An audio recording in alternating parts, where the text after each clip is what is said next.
నమస్తే, welcome to JP news.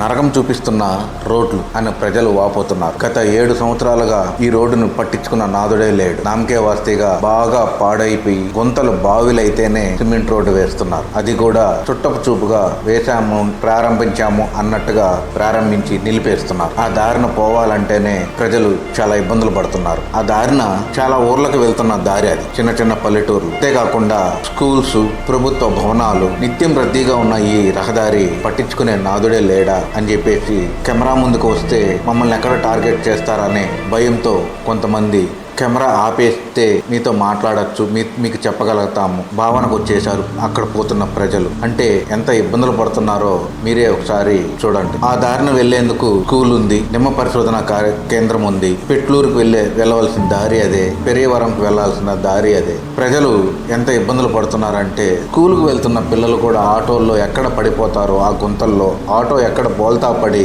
పిల్లలకు అపాయం జరుగుతుందనే భయంతో ఆటో వాళ్ళు నిదానంగా నడుపుతూ కెమెరా ముందుకు వచ్చి చెప్పుకోలేకపోతున్నారు. పిల్లల్ని తోలేందుకు బతుకు తెరువు చూసుకుంటున్న మేము ఈ గుంతలను చూసి మేము భయపడుతున్నాము. ఎక్కడ ఆటో తిరగబడుతుందా అని, పిల్లలు ఎక్కడ స్లిప్ అయి పడిపోతారేమోనని ఆటో డ్రైవర్లు అంటున్నారు. అలాంటి రహదారిని నాయకులు ఆ దారిని వెళ్తున్నా ఎవరూ పట్టించుకోకుండా చూసి చూడనట్టు మాకెందుకులే అంటూ వెళ్ళిపోతున్నారు. ఆ దారిన మాజీ మున్సిపల్ వైస్ చైర్మన్ అదే దారిన వెళ్ళాలి. వైఎస్ఆర్సీపీ సమన్వయకర్త నాయకుడుగా ఉన్న నేదురుమల్లి రామకుమార్ రెడ్డి తన ఊరు వెళ్ళాలంటే అదే దారిన వెళ్ళాలి. స్కూలుకు వెళ్ళాలన్న పిల్లలు అదే దారిన వెళ్ళాలి.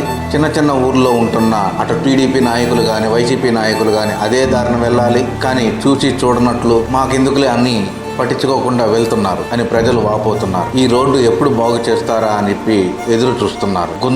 గుంతలుగా లేవు, దిగితే మోకాల వరకు పూర్తిగా కనిపించకుండా అంత గుంతలుగా ఏర్పడి ఆ దారి అంత అధ్వానంగా తయారైనది. అదేనండి రైల్వే గేట్ దాటుకొని పోవాల్సిన రోడ్డు. ఈ రోడ్లు ఎప్పుడు బాగుపడతాయి దేవుడా అని చెప్పి ప్రజలు తెలియజేస్తున్నారు.